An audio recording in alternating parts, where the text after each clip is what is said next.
പ്രിയ സഹോദരന്മാരെ, യേശുവിൻ്റെ നാമത്തിൽ അഭിവാദ്യങ്ങൾ. ഇന്ന് മാർച്ച് 19 വിശുദ്ധ യോസേപ്പ് പിതാവിൻ്റെ തിരുനാൾ ദിവസമാണെന്ന് നിങ്ങൾക്ക് ഓരോരുത്തർക്കും തിരുനാൾ മംഗളങ്ങളും പ്രാർത്ഥനകളും നേരുന്നു. യോസേപ്പ് പിതാവിനെ പറ്റി നമുക്ക് പല മേഖലകളിൽ നിന്നുകൊണ്ട് പല വിഷയങ്ങളെപ്പറ്റി സംസാരിക്കാൻ പറ്റും. ഉദാഹരണത്തിന് അഗാധമായ അദ്ദേഹത്തിൻ്റെ ദൈവവിശ്വാസം, അഗാധമായ അദ്ദേഹത്തിൻ്റെ എളിമ, അങ്ങനെ പല വിഷയങ്ങളെപ്പറ്റി സംസാരിക്കാൻ പറ്റും. ഞാൻ രണ്ട് കാര്യങ്ങളെപ്പറ്റി പറയാൻ ആഗ്രഹിക്കുകയാണ്. ഒന്ന്, അദ്ദേഹത്തിൻ്റെ നീതി. ബൈബിളിൽ പറയുന്നുണ്ട് ജോസഫ് നീതിമാനായിരുന്നു. നീതിമാനായിരുന്നത് കൊണ്ട് മറിയത്തെ പരസ്യമായി ഉപേക്ഷിക്കാനോ കല്ലെറിഞ്ഞ് കൊല്ലാനോ തയ്യാറായില്ല. രഹസ്യമായി ഉപേക്ഷിക്കുന്നതിനെപ്പറ്റി ആലോചിച്ചിരുന്നു. അന്നത്തെ യഹൂദ നിയമപ്രകാരം അവിവാഹിതയായ സ്ത്രീ ഗർഭിണിയായാൽ പരസ്യമായി കല്ലെറിഞ്ഞ് കൊല്ലണമെന്നാണ് നിയമം. അപ്പോൾ മാതാവിനെ പരസ്യമായി കല്ലെറിഞ്ഞ് കൊല്ലാൻ യോസേപ്പ് പിതാവ് നേതൃത്വമെടുത്താലും യോസേപ്പ് പിതാവിനെ എല്ലാവരും നീതിമാനെന്ന് വിളിക്കും. കാരണം നിയമം അനുസരിച്ചാണ് അദ്ദേഹം പ്രവർത്തിച്ചത്. എന്നാൽ ജോസഫ് മറിയത്തെ കല്ലെറിഞ്ഞ് കൊന്ന് മറ്റൊരു വിവാഹം കഴിക്കുന്നതിനെപ്പറ്റി അല്ല ചിന്തിച്ചത്.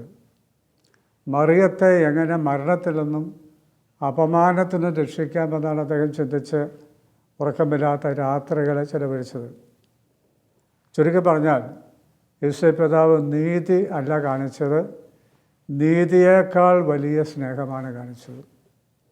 നീതിയാൾക്ക് വലിയ കരുണയാണ് കാണിച്ചത്.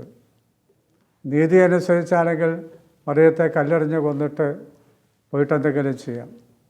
ആ നീതിയെ നിൽക്കാതെ ആ നീതിക്ക് അപ്പുറം കടന്ന് എങ്ങനെ ഈ സ്ത്രീയെ മരണത്തിൽ രക്ഷിക്കാം, നാണക്കേടിന് രക്ഷിക്കാം, അപമാനത്തിൽ രക്ഷിക്കാം എന്ന് ചിന്തിക്കുന്ന മനുഷ്യൻ നീതിക്കപ്പുറത്തുള്ള മനുഷ്യസ്നേഹം, അനുകമ്പ, ദയ, കാരുണ്യം കാണിക്കുന്ന വ്യക്തിയാണ്. അങ്ങനെ യോസേപ്പ് പിതാവ് ഉറക്കമില്ലാതെ കഴിയുമ്പോഴാണ് ദൈവദൂതൻ പ്രത്യക്ഷപ്പെട്ട് പറയുന്നത്, അവളെ സ്വീകരിക്കാൻ ഭയപ്പെടേണ്ട, എന്നാൽ അവൾ ഗർഭിണിയായിരിക്കുന്നത് പരിശുദ്ധാത്മാവിൻ്റെ ശക്തി കൊണ്ടാണ്. അവൾ വ്യഭിചരിച്ചതല്ല, അവൾ വഴിതെറ്റിപ്പോയതല്ല, ഒരു പാപം ചെയ്തതല്ല, ദൈവത്തിൻ്റെ ആത്മാവിൻ്റെ ശക്തിയാണ് അവൾ ഗർഭിണിയായത്.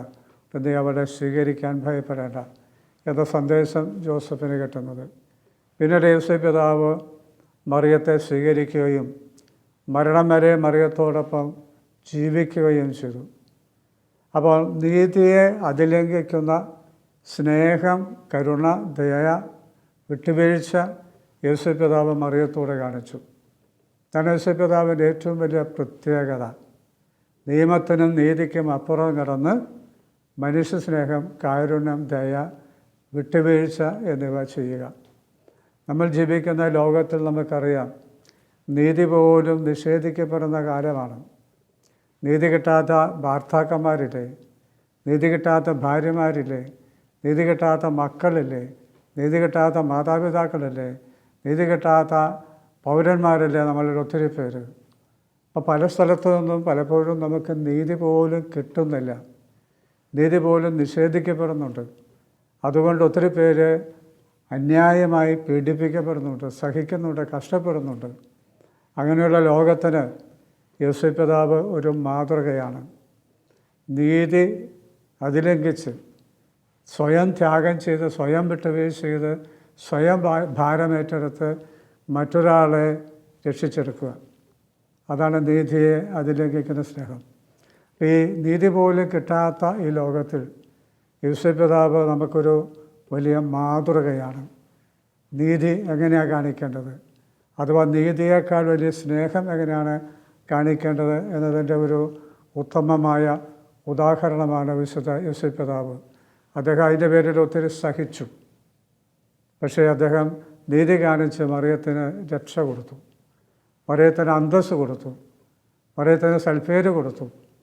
ഉണ്ണീശോയ്ക്ക് അപ്പനായി, മറിയത്തിന് ഭർത്താവായി.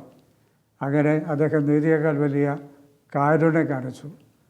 യേശുപിതാവിൻ്റെ തിരുനാൾ ആഘോഷിക്കുന്ന ദിവസം നമുക്ക് നമ്മുടേതായ തലത്തിൽ ചെറിയ കാര്യങ്ങളിലായിരിക്കാം. ഒന്നാമത് നീതിയെങ്കിലും മറ്റുള്ളവർക്ക് ചെയ്തു കൊടുക്കുക. നീതിയെങ്കിലും ചെയ്തു കൊടുക്കാൻ വേണ്ടി നമ്മൾ സ്വയം ത്യാഗം ഏറ്റെടുക്കുക. 2, ചിലപ്പോഴെങ്കിലും നീതിയേക്കാൾ വലിയ സ്നേഹം കാണിക്കുക, നീതിയേക്കാൾ വലിയ കാരുണ്യം കാണിക്കുക, നീതിയേക്കാൾ വലിയ വിട്ടുവീഴ്ച കാണിക്കുക. അത് ചെയ്യാൻ സാധിച്ചാൽ അത് നമ്മുടെ ജീവിതത്തെ വളരെയധികം ധന്യമാക്കും. രണ്ടാമതെന്ന് യേശുപിതാവിൻ്റെ മരണത്തിരുന്നാൾ കൂടിയാണ്. നല്ല മരണത്തിൻ്റെ മധ്യസ്ഥനാണ് വിശുദ്ധ യേശുപിതാവ്. നമ്മളെല്ലാവരും മരിക്കാനിരിക്കുന്നവരാണ്. എപ്പോൾ, എങ്ങനെ, എവിടെ വെച്ചൊന്നും അറിയത്തില്ല. പക്ഷെ മരണം ഉറപ്പാണ്. അപ്പോൾ നമ്മളുടെ മരണം എങ്ങനെയുള്ളതായിരിക്കുമെന്നത് പ്രധാനപ്പെട്ടതാണ്. നമ്മളൊക്കെ പറയാറുണ്ട് നല്ല മരണം എന്ന് പറയുന്നത് ഏതെങ്കിലും ആശുപത്രി കിടന്നോ ചുറ്റും ആളുകളിൽ നിന്ന് പരിചരിച്ചോ നടക്കുന്നൊരു മരണമല്ല. നല്ല മരണമെന്ന് പറയുന്നത് പാപമില്ലാത്ത അവസ്ഥയിൽ സ്വർഗത്തിൽ പോകാൻ പറ്റുന്ന അവസ്ഥയിൽ മരിക്കുക. അതാണ് സത്യത്തിൽ നല്ല മരണം. മറ്റേത് മരണത്തിൻ്റെ പശ്ചാത്തലങ്ങൾ നല്ലതായിരിക്കാം.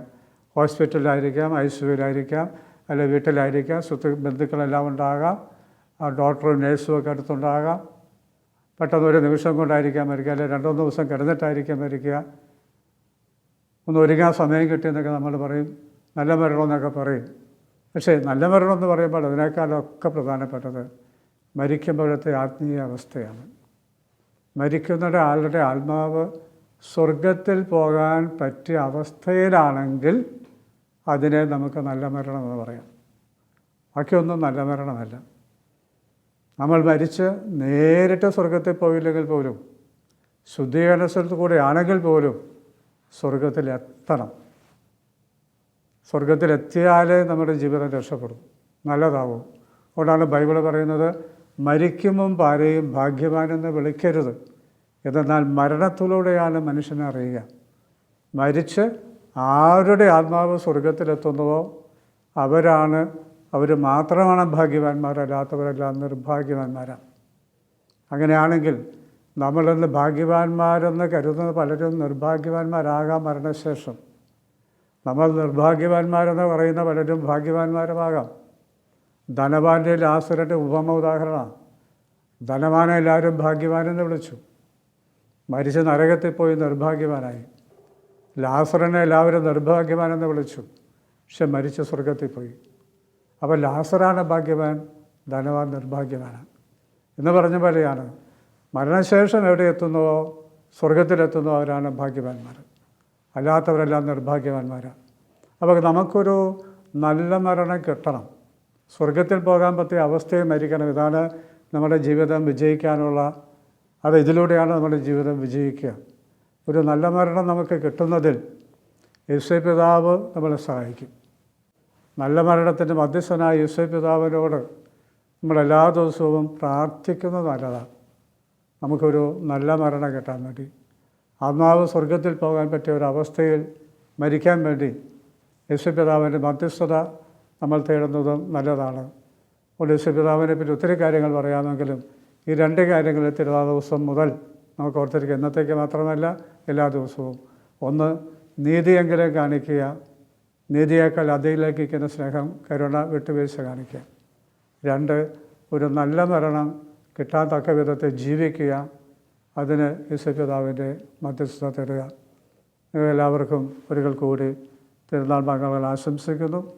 ജീവിതത്തിൽ നീതി കാണിക്കുവാനും നീതിയെ അതിലേക്കിക്കുന്ന സ്നേഹം കാണിക്കുവാനും നല്ല മരണം കിട്ടി സ്വർഗത്തിൽ പോകാൻ തക്ക വിധം ജീവിക്കുവാനും നിങ്ങൾക്കെല്ലാവർക്കും ഭാഗ്യമുണ്ടാകട്ടെ, അവസരമുണ്ടാകട്ടെ എന്ന് പ്രാർത്ഥിക്കുകയും യേശുപിതാവിൻ്റെ മധ്യസ്ഥതയ്ക്ക് നിങ്ങളെ സമർപ്പിച്ച് എൻ്റെ പ്രാർത്ഥനകൾ കൂടി സമർപ്പിക്കുകയും ചെയ്യുന്നു. ആമേൻ.